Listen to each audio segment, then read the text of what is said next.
خوش آمدید۔ آج ہم ایک ایسی شخصیت کی زندگی کا گہرائی سے جائزہ لے رہے ہیں جن کی کہانی شاید دنیا کی تاریخ میں سب سے زیادہ سنائی جانے والی کہانیوں میں سے ایک ہے، لیکن ہم اسے ایک خاص زاویے سے دیکھیں گے، اسلامی نقطۂ نظر سے۔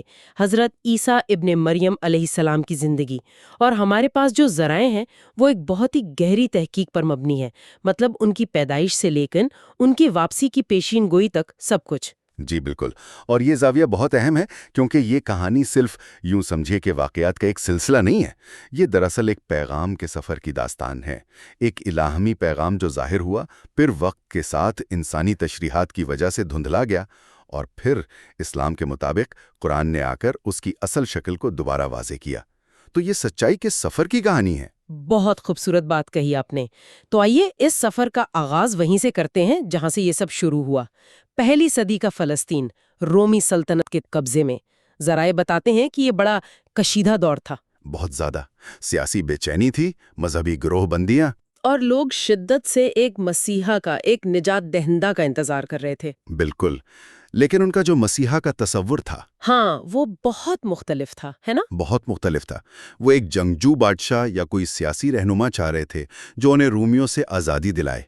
وہ کسی ایسے روحانی رہنما کے لیے تیار نہیں تھے جو آ کر ان کے اپنے عقائد پر سوال اٹھائے، اور یہی غلط فہمی بعد میں حضرت عیسیٰ کی مخالفت کی سب سے بڑی وجہ بنی۔ اچھا، تو اس ماحول میں کہانی خود حضرت عیسیٰ سے نہیں بلکہ ان کی والدہ حضرت مریم سے، جی بالکل، ان کے خاندان سے شروع ہوتی ہے۔ ان کے خاندان آل عمران سے شروع ہوتی ہے۔ ان کی والدہ نے منت مانی تھی کہ وہ اپنے بچے کو خدا کی عبادت کے لیے وقف کر دیں گی، مگر جب بیٹی پیدا ہوئی تو وہ پریشان ہوئی، لیکن انہوں نے اپنا وعدہ نبھایا۔ اور یہیں سے اللہ کے خاص منصوبے کی نشانیاں ظاہر ہونا شروع ہو جاتی ہیں۔ حضرت مریم کی پرورش ان کے خالو حضرت زکریہ علیہ السلام کی نگرانی میں ہوئی، جو خود بھی اللہ کے نبی تھے۔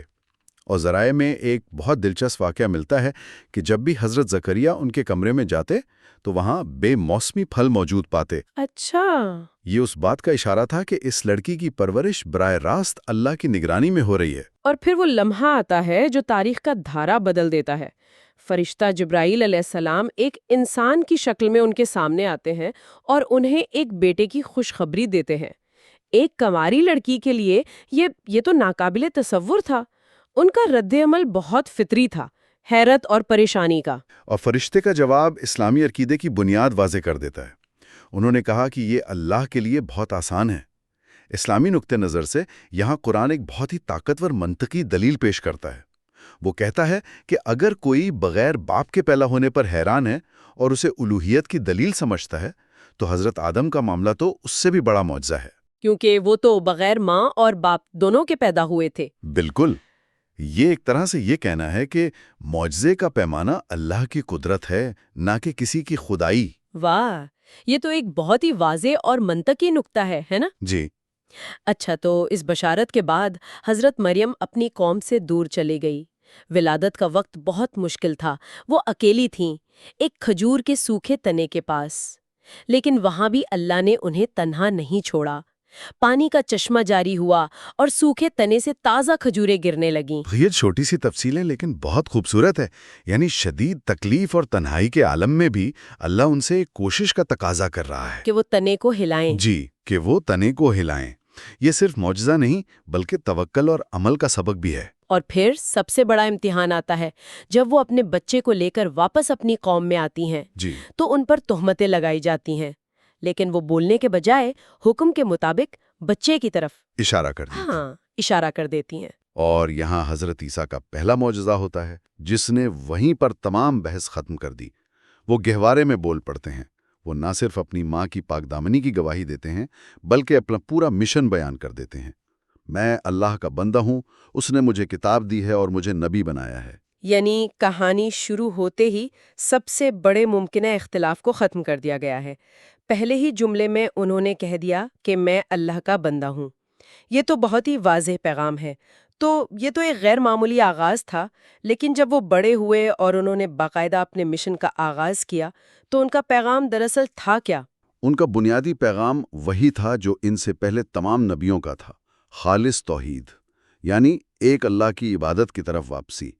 انہیں انجیل عطا کی گئی جس کا مقصد پچھلی کتاب تورات کی تصدیق کرنا تھا۔ اسے منسوخ کرنا نہیں تھا۔ بالکل نہیں، وہ تورات کے بنیادی قانون کو برقرار رکھتے ہوئے بنی اسرائیل پر ان کی سختیوں کی وجہ سے لگائی گئی کچھ پابندیوں کو آسان کرنے آئے تھے۔ اور اپنے اس پیغام کو سچ ثابت کرنے کے لیے انہیں جو معجزات دیے گئے وہ بھی غیر معمولی تھے۔ مردوں کو زندہ کرنا، پیدائشی اندھوں اور کوڑیوں کو ٹھیک کرنا، جی، مٹی سے پرندے بنا کر ان میں جان ڈالنا، یہ تو کسی انسان کے بس سے باہر کی چیزیں تھیں۔ لیکن یہاں اسلامی عقیدہ ایک بہت باریک لیکن اہم فرق واضح کرتا ہے۔ ہر معجزے کے ساتھ قرآن بِإِذْنِ اللہ یعنی اللہ کے حکم سے کی شرط لگاتا ہے۔ اچھا، یہ اس بات پر زور دیتا ہے کہ یہ طاقت حضرت عیسیٰ کی ذاتی نہیں تھی، بلکہ اللہ ان کے ذریعے اپنی قدرت دکھا رہا تھا۔ یوں سمجھیں کہ وہ وسیلہ تھے، منبع نہیں۔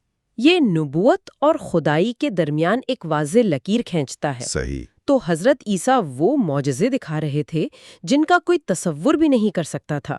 مردوں کو زندہ کرنا، بیماروں کو شفا دینا، منطقی طور پر تو انہیں ایک ہیرو کے طور پر قبول کیا جانا چاہیے تھا، لیکن ہمارے ذرائع بتاتے ہیں کہ نتیجہ اس کے بالکل الٹ نکلا۔ ان کی مقبولیت ہی ان کی سب سے بڑی دشمن کیسے بن گئی؟ اس کی دو بڑی وجوہات تھیں۔ پہلی، ان کا پیغام یہودی مذہبی پیشواؤں کے مفادات اور ان کے اختیار کے لیے ایک براہ راست خطرہ تھا۔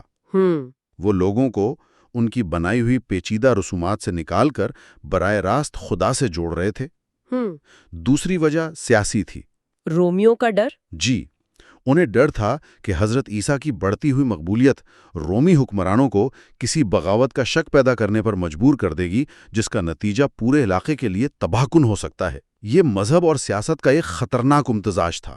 اور اسی خوف نے انہیں ایک سازش کرنے پر مجبور کیا، یعنی حضرت عیسیٰ کو قتل کروانے۔ اور یہاں کہانی اس مقام پر پہنچتی ہے جہاں اسلامی اور عیسائی روایات میں سب سے بڑا اختلاف پایا جاتا ہے۔ صلیب کا واقعہ۔ جی، صلیب کا واقعہ۔ اسلامی عقیدہ اس معاملے میں بالکل واضح ہے۔ قرآن کہتا ہے کہ انہوں نے نہ تو انہیں قتل کیا اور نہ ہی انہیں سولی دی، بلکہ معاملہ ان کے لیے مشکوک بنا دیا گیا۔ اسلامی روایت کے مطابق جب سپاہی انہیں پکڑنے آئے تو اللہ نے ان کے ایک حواری کو، جس نے غداری کی تھی، اسے حضرت عیسیٰ کی شکل دے دی۔ بالکل، اسے حضرت عیسیٰ کی شکل دے دی اور سپاہی غلطی سے اسے پکڑ کر لے گئے، جبکہ اللہ نے حضرت عیسیٰ کو جسم اور روح کے ساتھ زندہ آسمان پر اپنے پاس اٹھا لیا۔ ایک منٹ، یہ نقطہ بہت اہم ہے۔ عیسائی عقیدے میں صلیب پر موت اور پھر قیامت نجات کے لیے مرکزی حیثیت رکھتی ہے۔ اسلام کا یہ کہنا کہ ایسا ہوا ہی نہیں، اس کے مذہبی مضمرات تو بہت گہرے ہیں۔ بہت گہرے ہیں۔ اس کا مطلب تو یہ ہوا کہ دونوں مذاہب کی بنیاد ہی ایک دوسرے سے بالکل مختلف ہو جاتی ہے۔ بالکل۔ مسلمانوں کے لیے یہ واقعہ اللہ کی اپنے نبی کے لیے حفاظت اور نصرت کی سب سے بڑی نشانی ہے۔ یہ اس بات کا اعلان ہے کہ انسان کی کوئی بھی سازش اللہ کے منصوبے پر غالب نہیں آ سکتی۔ یعنی اللہ نے اپنے نبی کو ایک ذلت آمیز موت سے بچا لیا اور انہیں اپنے پاس بلند کر لیا۔ یہ طاقت اور تحفظ کا پیغام ہے۔ تو جب حضرت عیسیٰ کو آسمان پر اٹھا لیا گیا تو ظاہر ہے ان کے پیروکاروں میں ایک شدید بحران پیدا ہو گیا ہوگا۔ ایک خلا پیدا ہو گیا، بالکل۔ ہاں، ایک خلا۔ تو ان کی رہنمائی کے بغیر کیا ہوا؟ شدید الجھن اور اختلاف پیدا ہوا۔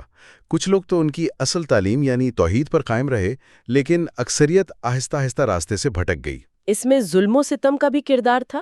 جی، اور اس وقت کے غالب یونانی رومی فلسفوں کا بھی، جو ایک خدا انسان کے تصور سے مانوس تھے۔